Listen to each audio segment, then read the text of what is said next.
Now students, come to the next topic, that is a wave nature of matter. This topic is given on page number 398. ये topic आपको page number 398 पे मिल जाएगा. Now wave nature of the matter. Now students, अगर हम matter waves या फिर कोई भी आपके पास कोई पार्टिकल मूव कर रहा है तो उसके नेचर की बात करेंगे तो उसके पास दो नेचर होते हैं, एक तो वेव नेचर होता है और एक पार्टिकल नेचर होता है. ओके तो वेव नेचर के बारे में हम लोगों ने ऑलरेडी इंटरफेरेंस में पढ़ लिया, डिफ्रैक्शन में पढ़ लिया, और अगर हम पार्टिकल नेचर की बात करें तो पार्टिकल नेचर के बारे में हमने ऑलरेडी फोटो इलेक्ट्रिक इफेक्ट में पढ़ रखा है, जिसमें हमने ये देखा कि एनर्जी किस तरीके से ट्रांसफर होती है.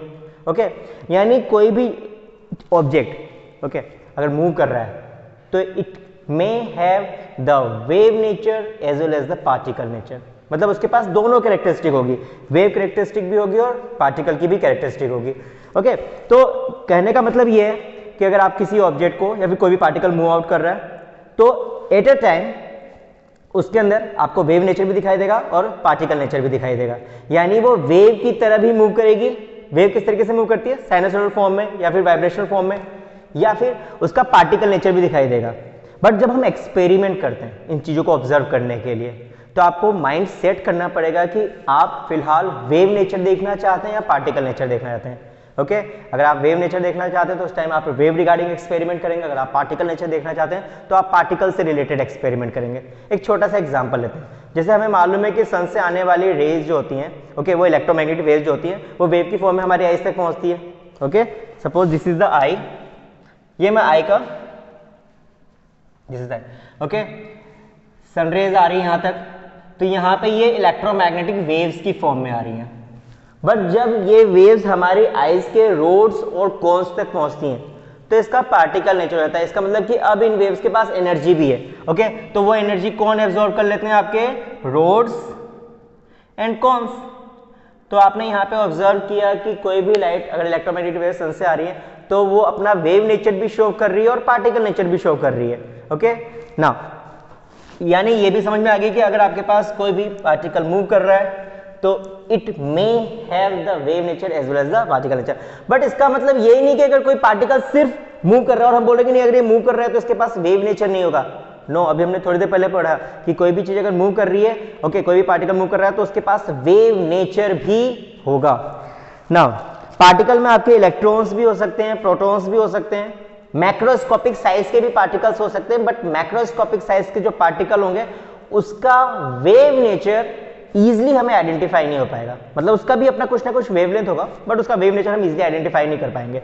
वेव नेचर आपको जनरली उसी टाइप के पार्टिकल्स में ज्यादा फिजिबल या फिर ज्यादा इजीली आप आइडेंटिफाइबल होगा जो पार्टिकल का साइज माइक्रोस्कोपिक साइज के रेंज में आता है. नाउ अब हम बात करते हैं पेज नंबर 398 पे आपके पास एक Louis Victor de Broglie statement है. ओके एक साइंटिस्ट थे, that was Louis Victor. Okay de Broglie भी लिख लो. ओके ना इसको हम लोग इन्होंने एक स्टेटमेंट दिया था. स्टेटमेंट वाज कि कोई भी पार्टिकल अगर मूव कर रहा है, कोई भी पार्टिकल अगर मूव कर रहा है तो उसके पास उसका एक वेव नेचर भी होगा.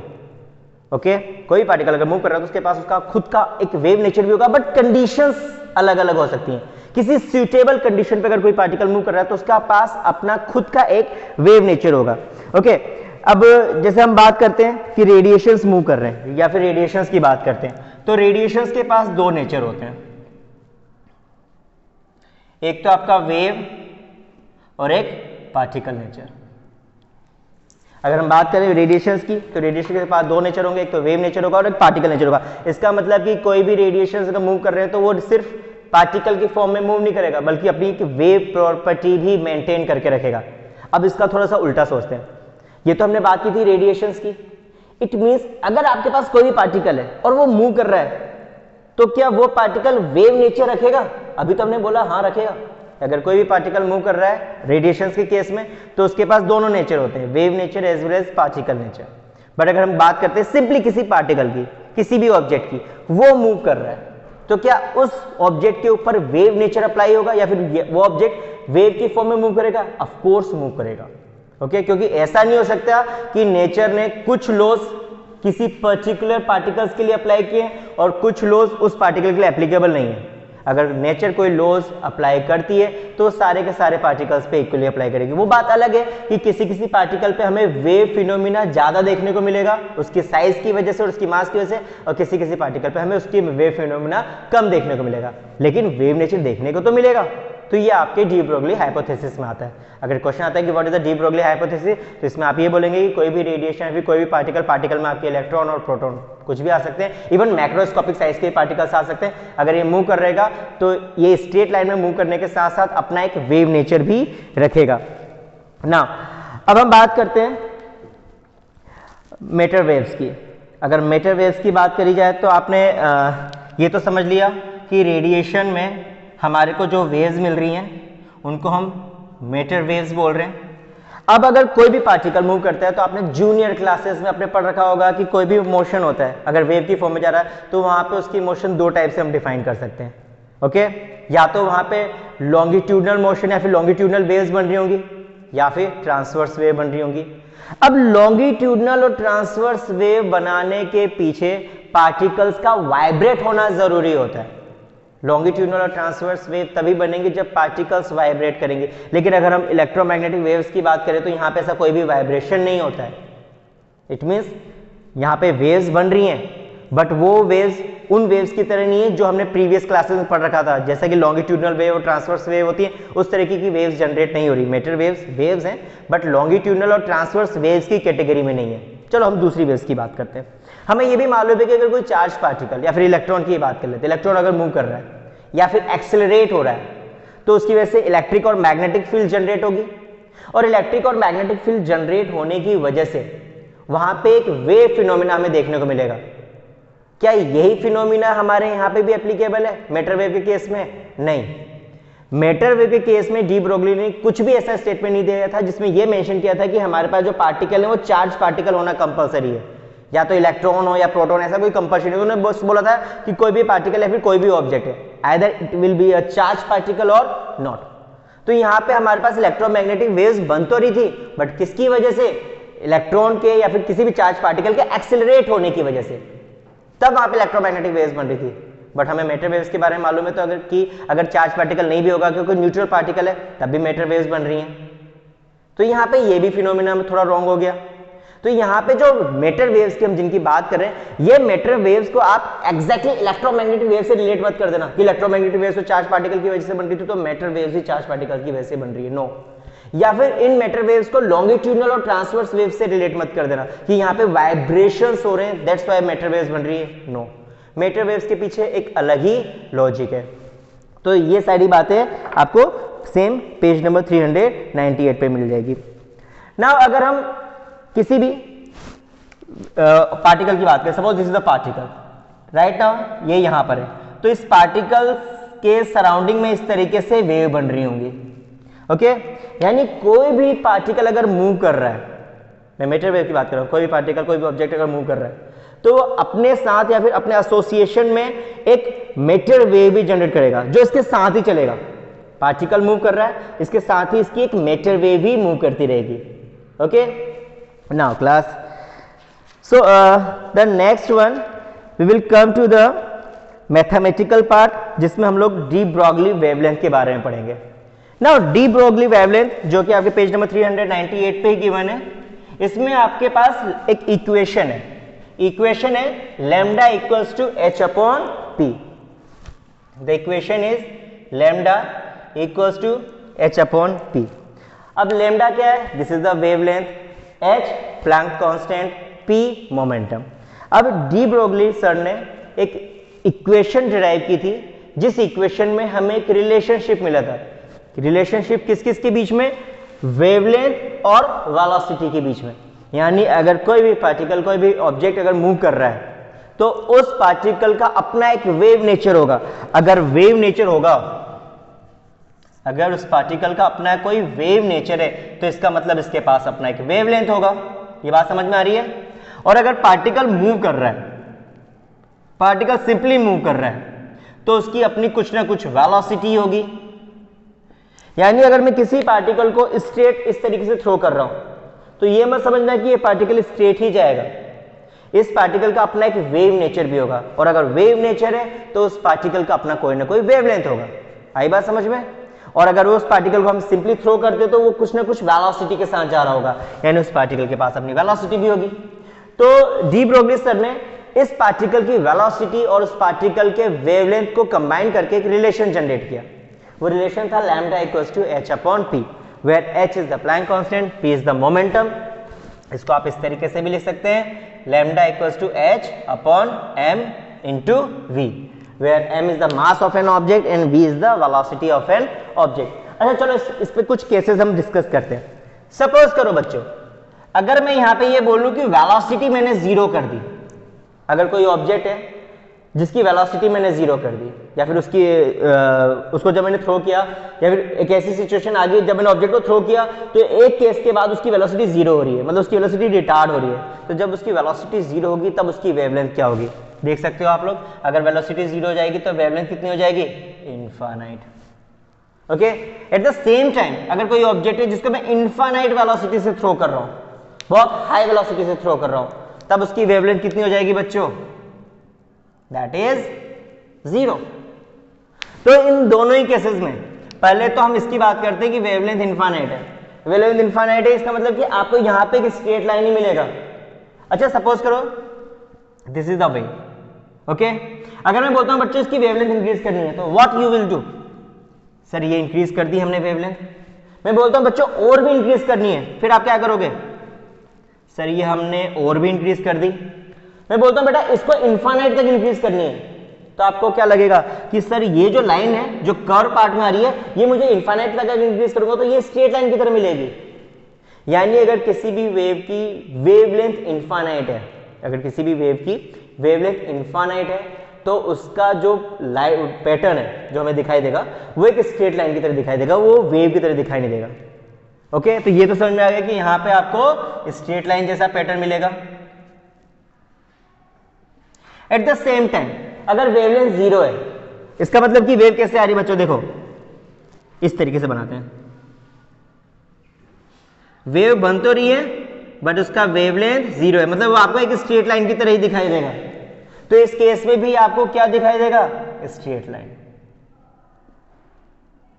इट मींस अगर पार्टिकल इनफाइनाइट वेलोसिटी के साथ मूव कर रहा है तब भी आपको वेव पैटर्न देखना मुश्किल हो जाएगा, क्योंकि पार्टिकल स्ट्रेट लाइन की तरफ मूव होते हुए दिखाई देगा। और अगर पार्टिकल रुक चुका है तब भी आपको उसका वेव पैटर्न दिखाई नहीं देगा। ओके ना, अब हम बात करते हैं फोटोन की। सो क्लास अगर हम फोटोन्स की बात करें तो फोटोन की जो एनर्जी मोमेंटम होता है उसको हम लोग h म्यू अपॉन c से डिनोट करते हैं। The momentum of the photon is represented by h mu upon c. Okay. Now you have one formula for the p. You have another formula that is lambda equal to h upon p. Okay, दो फॉर्मूले हैं आपके पास, इन दोनों फॉर्मूले को combine करके हमें wavelength की रिलेशनशिप निकालनी है। So students, we have two equation. First of all, photon p equals to h mu upon c. This is the momentum, and second one is the lambda equal to h upon p. ये आपकी D Broglie equation, दोनों को combine करते हैं। That is h upon p. That is your lambda part. Now यहाँ से h upon p अगर आप निकालते हैं इस वाले पार्ट से तो h upon p मिलेगा आपको, p नीचे गया, c ऊपर चल जाएगा, that is c upon mu. So h upon p is also equals to c upon mu, and this h upon p is also equals to wavelength. So ये relation हमें याद रखना है कि जो वेवलेंथ होती है वो प्लैंक कांस्टेंट और p पे किस तरीके से डिपेंड करती है, मोमेंटम पे। वेवलेंथ जो होती है वो c और म्यू यानी फ्रीक्वेंसी पे किस तरीके से डिपेंड करती है, ये इक्वेशन हमें याद रखनी है।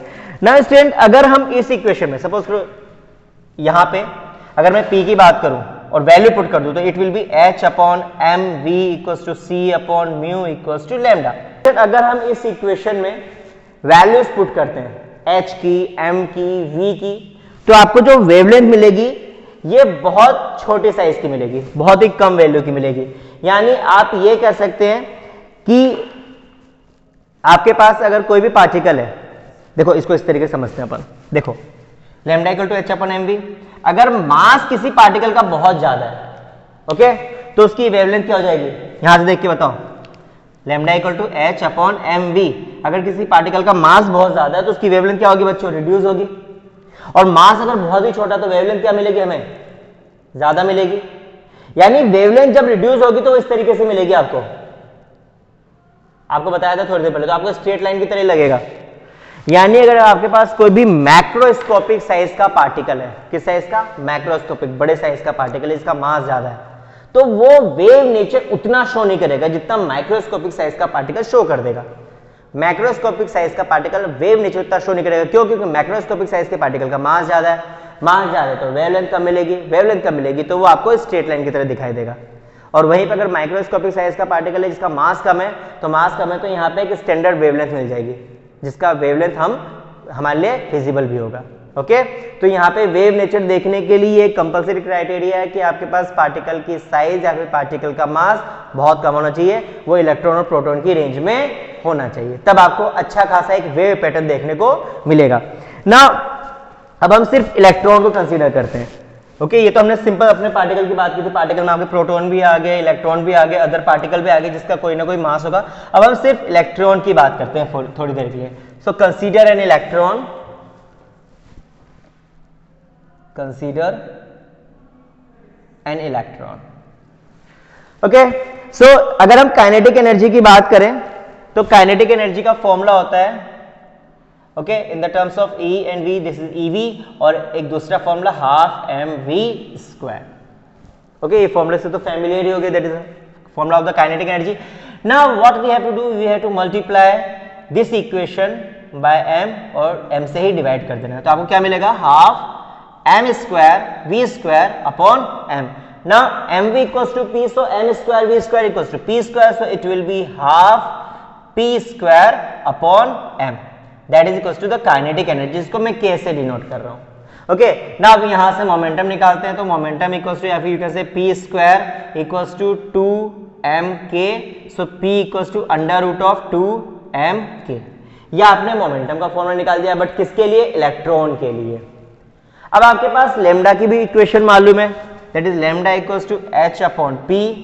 ओके, तो अब आपको वेवलेंथ निकालनी है इलेक्ट्रॉन के केसेस में, तो यहां पे क्या हो जाएगा, lambda equals to h, that is the Planck constant, √p की वैल्यू 2mk। ओके, ये इक्वेशन समझ में आ गई। सो इससे रिलेटेड थ्योरी आपको पेज नंबर 399 और 400 पे मिल जाएगी, इससे जो भी मैंने करवाया। ओके, इससे रिलेटेड वेव थ्योरी आपको 399 और 400 पे मिल जाएगी, 399 और 400 पे। ओके, अभी कंप्लीट नहीं हुआ है। So now, so this is your lambda equal to h upon 2mk। Now k की वैल्यू जो आपने अभी ऑलरेडी यहाँ पे शो कर रखी, that is EV, so it will be lambda equal to h upon √2meV। तो ये इक्वेशन आपको page number 400, equation number 11.10, equation 11.10 पे मिल जाएगा। तो ये समझ में आ गया कि इक्वेशन आई कहां से, डेरिवेशन पार्ट समझ में आ गया ना। बच्चों, अब हमें करना है कि इसमें वैल्यू पुट करनी। सपोज करो आपके पास इक्वेशन तो आ चुकी है जिसमें आपको साफ दिखाई दे रहा है कि वेवलेंथ जो है वो प्लैंक कांस्टेंट के ऊपर डिपेंड कर रहा है, मास ऑफ इलेक्ट्रॉन पे डिपेंड कर रहा है, इलेक्ट्रॉन के चार्ज के ऊपर डिपेंड कर रहा है, और साथ में इसकी वोल्टेज, जितना हमने वोल्टेज दिया उसके ऊपर भी डिपेंड कर रहा है। थोड़ी देर के लिए सोच लो कि हमने वोल्टेज जो दिया वो 120 वोल्ट दिया, अप्रोक्सीमेट हमने कितना वोल्टेज दिया, 120 वोल्ट। और जब हम प्लैंक कांस्टेंट की वैल्यू, मास ऑफ इलेक्ट्रॉन की वैल्यू और इलेक्ट्रॉन के चार्ज की वैल्यू और 2 की वैल्यू जब पूरा पुट करके इसको सॉल्व आउट करेंगे तो हमारे पास इस लैम्डा की वैल्यू अप्रोक्सीमेट आएगी 0.112 नैनोमीटर। ओके, कब, जब आप वोल्टेज 120 वोल्ट ले रहे हो, तब आपके पास लैम्डा की वैल्यू आएगी 0.112 नैनोमीटर। अब होता क्या है बच्चों कि जो क्रिस्टल्स स्ट्रक्चर होते हैं एटम्स के, लेयर बाय लेयर, उनके बीच में, हर एक प्लेट के बीच में जो स्पेसिंग होती है वो भी लगभग इसी रेंज में होती है, सेम रेंज, इसी रेंज में स्पेसिंग होती है। यानी आपने क्रिस्टल डिफ्रैक्शन पढ़ रखा होगा। ओके, तो क्रिस्टल डिफ्रैक्शन फिनोमिना से भी हम इलेक्ट्रॉन के इस बिहेवियर को, कौन से बिहेवियर को, वेव बिहेवियर को फाइंड आउट कर सकते हैं। ओके जो क्रिस्टल डिफ्रैक्शन फिनोमेना को यूज करके हम इन वेव्स के या फिर इस इलेक्ट्रॉन्स, जब इलेक्ट्रॉन मूव कर रहा है तो उसका वेव नेचर होगा, उस वेव नेचर को फाइंड आउट कर सकते हैं। बिकॉज क्योंकि जो वेवलेंथ निकली है ये वेवलेंथ उसी रेंज में है जिस रेंज में आपके क्रिस्टल्स के बीच के एटम्स के लेयर की स्पेसिंग होती है। जो स्पेसिंग का बीच का डिस्टेंस है उसी के रेंज में आपकी यहाँ पे वेवलेंथ की वैल्यू भी आ रही है। तो हम यहाँ पे क्रिस्टल डिफ्रैक्शन फिनोमेना को यूज करके इस नेचर को स्टडी कर सकते हैं।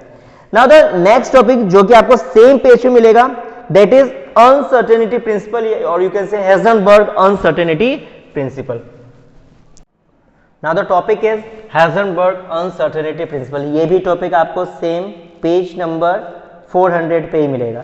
Okay so student this topic is given on page number 400। So according to Heisenberg uncertainty principle, अगर कोई भी पार्टिकल, अभी फिलहाल हम इलेक्ट्रॉन की बात करते हैं, अगर कोई भी इलेक्ट्रॉन मूव कर रहा है ओके तो उस पार्टिकल की एग्जैक्ट पोजीशन ओके और उस पार्टिकल की एग्जैक्ट वेलोसिटी और you can say exact momentum find out करना at a fix time, at a same time possible नहीं है। या तो आप उसकी एग्जैक्ट पोजीशन फाइंड आउट कर सकते हो या फिर उसका एग्जैक्ट मोमेंटम फाइंड आउट कर सकते हो। मैं सेम टाइम की बात कर रहा हूं ओके किसी फिक्स टाइम पे आप दोनों चीजें फाइंड आउट नहीं कर सकते, यहाँ पे अनसर्टेनिटी रहेगी। Okay so according to Heisenberg uncertainty principle the equation is del x into del p equals to h dash। ये इक्वेशन आपको अगेन सेम पेज में मिल जाएगी। अगर हम इस रेश डेश की बात करें it will be equals to h upon 2 pi where h is the Planck constant, 2 is the 2 and pi की वैल्यू 3.14।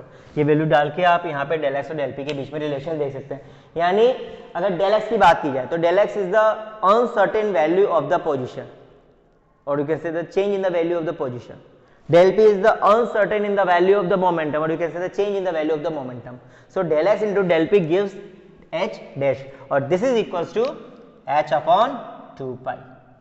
okay ना स्टूडेंट कुछ एक केस कंसीडर करते हैं। सपोज करो हमारे पास एक पार्टिकल है जिसका मोमेंटम डेफिनेट है, फिक्स मोमेंटम है। अगर मोमेंटम डेफिनेट है इसका मतलब कि उस पार्टिकल में चेंज इन मोमेंटम हम क्या कंसीडर करेंगे। अगर मोमेंटम डेफिनेट है तो डेल पी की वैल्यू कितनी हो जाएगी बच्चों, जीरो। डेफिनेट है ना, फिक्स है ना मोमेंटम, तो उसमें डेल पी की वैल्यू कितनी हो जाएगी, जीरो। अब वो पार्टिकल क्या कर रहा है बच्चों, मूव कर रहा है। अच्छा इस चीज को समझने के लिए आप फिगर नंबर 11.6 की तरफ भी मूव कर सकते हैं। इसको देखना है इसी डायग्राम को, इसको समझना भी इसी तरीके से। ओके तो डेल पी की वैल्यू जीरो है तो इसका मतलब पी की वैल्यू कांस्टेंट है।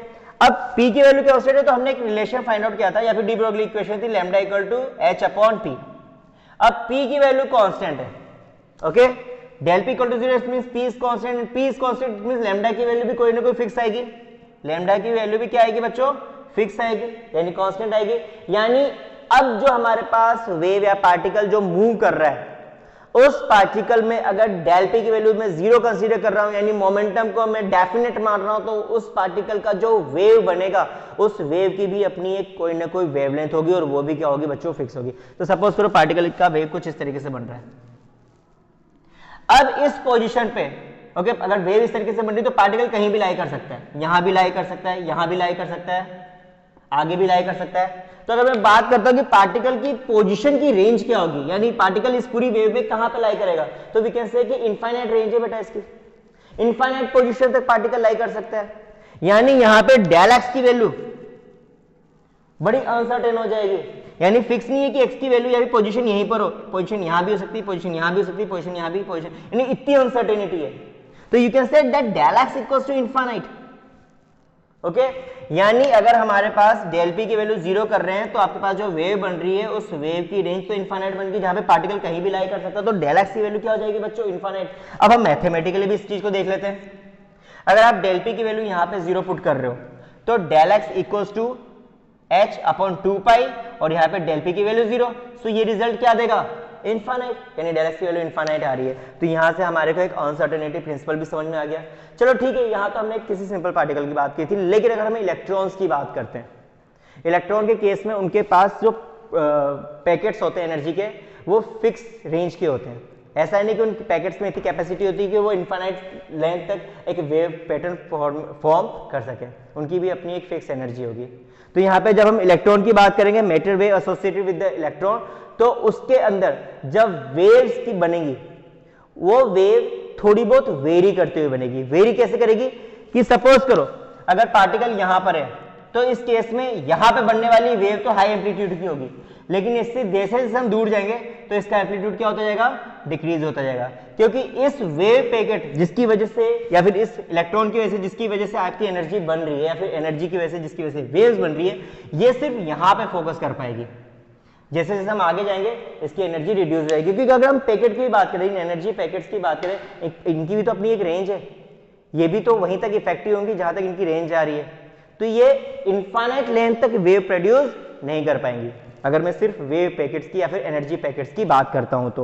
ओके, तो हम ये कह सकते हैं कि इलेक्ट्रॉन के केस में डेल एक्स की वैल्यू ओके जीरो भी नहीं होगी, जैसे डेल एक्स की बात की जाए तो ये जीरो तो नहीं होगी, बट अपन ये भी बोल सकते हैं कि डेल एक्स की वैल्यू इनफाइनाइट भी नहीं होगी, डेल एक्स की वैल्यू ना जीरो होगी ना ही इनफाइनाइट। ओके, ये आपका स्टैंडर्ड केस में इनफाइनाइट हो रहा है, बट हमने इलेक्ट्रॉन को कंसीडर किया तो you can say that del X is not equal to infinite. Okay, it will have the some finite value. Okay, now come to the figure number 11.6। Figure number 11.6 में जो ए वाला figure है, okay, इस ए वाले figure में इसने बकायदा electrons के पैकेट्स के बारे में बात की है कि इलेक्ट्रॉन के पैकेट्स की डिस्क्रिप्शन की वजह से जो आपके पास वेव्स बनेगी वो इस तरीके से बनेगी। मैं डायग्राम बना देता हूं, you can see this diagram on figure 11.6 page number 401। इस तरीके से ओके, और जब आपकी डेल एक्स की वैल्यू इनफाइनाइट जा रही है तो उस केस में वेव आपकी इस तरीके से बनेगी, ये वाली। ठीक है, आई होप आपको ये दोनों वेव समझ में आ गई होंगी। Now students, come to the photocell and this topic is given on page number 399। Now ये सेल जो है आपका फोटो इलेक्ट्रिक इफेक्ट के ऊपर बेस्ड है। अब फोटो इलेक्ट्रिक इफेक्ट के बारे में हमने ऑलरेडी स्टडी कर रखा है। ओके, सो होता क्या है, सपोज करो this is the diagram in which this is the emitter, this is the collector. Emitter से आपकी बैटरी का नेगेटिव टर्मिनल कनेक्टेड है और कलेक्टर से आपकी बैटरी का पॉजिटिव टर्मिनल कनेक्टेड है। बीच में हमने एक अमीटर लगा रखा है जिसकी रेंज आपकी माइक्रो में है। ओके, नाउ जैसे यहाँ पे लाइट वेव्स एमीटर के ऊपर फॉल होंगी तो यहाँ पे इलेक्ट्रॉन्स एमिट होना स्टार्ट कर देंगे। फिलहाल सपोज करो अगर मैं कंडक्टिंग पाथ की बात करूं तो this is the conducting path, but अगर बीच में कोई इलेक्ट्रॉन नहीं है तो ये पाथ बेटा बीच में ब्रेक हो रहा है। देखो this is the conducting path, लेकिन बीच में कोई भी कंडक्टिंग पाथ नहीं, इसका मतलब कि सर्किट कंप्लीट नहीं हुआ है। सर्किट कंप्लीट कब होगा, जब इलेक्ट्रॉन्स को मूव करने के लिए जगह या फिर मीडियम मिलेगा, बट यहाँ तो इलेक्ट्रॉन्स मूव ही नहीं कर रहे हैं तो यहाँ पे सर्किट फिलहाल इनकम्प्लीट है। लेकिन जैसे ही हम इस एमीटर के ऊपर लाइट फॉल करवाएंगे तो लाइट फॉल करने की वजह से क्या होगा, इस एमीटर में से इलेक्ट्रॉन एमिट होना स्टार्ट कर देंगे, और जैसे इलेक्ट्रॉन एमिट होंगे तो ये इलेक्ट्रॉन पॉजिटिव प्लेट की तरफ मूव करेंगे, क्योंकि इलेक्ट्रॉन का बिहेवियर नेगेटिव होता है तो नेगेटिव हमेशा पॉजिटिव की तरफ जाने की कोशिश करेगा, तो इलेक्ट्रॉन पॉजिटिव प्लेट की तरफ मूव करेंगे। इसका मतलब कि अब यहाँ पे जो पाथ होगा इलेक्ट्रॉन के मूव होने का वो कंप्लीट हो जाएगा।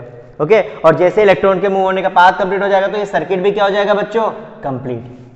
अब आपके माइंड में क्वेश्चन आ रहा होगा कि सर हमने सर्किट भी कंप्लीट कर लिया, लाइट यहाँ पे फॉल करा के फायदा क्या हुआ, हम इस चीज को यूज क्यों कर रहे हैं? सिर्फ सर्किट कंप्लीट कराने के लिए। सर्किट कंप्लीट कराना होता तो हमें यहाँ पे एक सिंगल वायर यूज कर लेते हैं। हम यहाँ पे सर्किट को कंप्लीट करने के लिए हम लाइट रेस को या फिर इलेक्ट्रिक सन से आने वाली रेस को ही क्यों यूज कर रहे हैं? कोई ना कोई रीजन तो होगा, ऑफ कोर्स रीजन है बच्चों। बेसिकली क्या होता है कि इस पूरे फोटो सेल को हम कभी कभी इलेक्ट्रिक आई भी बोलते हैं, और इलेक्ट्रिक आई क्यों बोलते हैं वही आपको रीजन के बारे में ही बताएगा। जो नाम है इसका इलेक्ट्रिक आई, ये इलेक्ट्रिक आई क्यों पढ़ा है, इसी से आपको रीजन भी मालूम पड़ जाएगा कि हमने इतना पूरा सेटअप लगाया क्यों। अब होता क्या है कि सपोज करो एक सिंपल सा क्वेश्चन है। ओके, आपके पास एक सर्किट है, मैं एक सिंपल इस सर्किट को तो आपको लर्न कर लेना है एग्जामिनेशन पॉइंट ऑफ व्यू से, बट समझने के लिए आप इस वाले सर्किट को देख सकते हो। सपोज करो this is a circuit, okay, and this is the buzzer. यहां पे हमने एक बजर लगा रखा है, ओके, और यहां पे this is the your emitter part and this is your collector part. Okay, फिलहाल एमीटर और कलेक्टर को हटा देते हैं। अगर यहां पे मैंने एक स्विच लगा रखा है, जैसे ही मैं स्विच ऑन करूंगा तो क्या होगा, बजर साउंड प्रोड्यूस करना स्टार्ट कर देगा। जैसे स्विच ऑफ करूंगा तो बजर साउंड प्रोड्यूस करना बंद कर देगा। अब हमें यही टेक्नोलॉजी यूज करनी है, यानी बजर का साउंड प्रोड्यूस करवाना है, बट वो इस तरीके से हो कि किसी चीज के ऊपर या फिर किसी सेंसिटिव एलिमेंट के ऊपर लाइट पड़े तो ये ऑन हो जाए और लाइट नहीं पड़े तो ये ऑफ हो जाए। तो हम यहाँ पे क्या करेंगे, फोटो सेल लगा देंगे। जैसे ही फोटो सेल के एमिटर वाले पार्ट के ऊपर लाइट फॉल होगी तो इलेक्ट्रॉन एमिट होना स्टार्ट हो जाएंगे, और इलेक्ट्रॉन एमिट होना स्टार्ट हो जाएंगे तो बच्चों क्या होगा, इलेक्ट्रॉन एमिट होना स्टार्ट होंगे तो बच्चों क्या होगा, ये इलेक्ट्रॉन इस कलेक्टर के पास ले जाएंगे और सर्किट क्या हो जाएगा, कंप्लीट। यानी हमने स्विच ऑन नहीं किया है, स्विच किसकी वजह से ऑन हुआ है, लाइट रेस की वजह से, और जैसे ही लाइट रेस के ऊपर फॉल हो रही है तो सर्किट कंप्लीट हो जा रहा है और बजर ऑन हो जा रहा है। अब इसका क्या फायदा, हमने लाइट से तो इस स्विच को ऑन कर दिया, बट इसके बेनिफिट्स क्या हैं। सपोज करो बच्चों आपने यहाँ पे एक सिक्योरिटी सिस्टम बना रखा है, ओके, जैसे सपोज करो this is the security system, एक गेट है, ओके। अब यहां से अगर लाइट इसके ऊपर फॉल हो रही है कंटिन्यूसली तो यहाँ पे पाथ कंप्लीट जा रहा है, यानी इलेक्ट्रॉन्स मूव कर रहे हैं। बट सपोज करो बीच में से कोई निकलता है या फिर कोई भी ऑब्जेक्ट मूव करता है तो ये पाथ ब्रेक होगा, और जब पाथ ब्रेक होगा तो जो इलेक्ट्रॉन्स मूव कर रहे थे यहाँ से वहाँ, ये इलेक्ट्रॉन्स मूव भी कंटिन्यूसली नहीं करेंगे, थोड़ी देर के लिए ब्रेक हो जाएंगे, और जब इलेक्ट्रॉन मूव होना ब्रेक होंगे तो ये बजर भी क्या करेगा बच्चा, थोड़ी देर के लिए ऑफ हो जाएगा, जिससे हमें मालूम पड़ जाएगा कि कोई ना कोई उस पास से गुजरा है। तो इस टाइप के बहुत सारे डिवाइसेज हैं जो कि आपके फोटो सेल पे बेस्ड हैं। सिक्योरिटी डिवाइसेस भी हैं, आपके घरों में जो अलार्म सिस्टम लगा रहता है वो भी आपका इसी फोटो सेल पे बेस्ड अपन लगा सकते हैं। तो इस टाइप के हमारे पास बहुत सारे टेक्नोलॉजिकल डिवाइसेज हैं।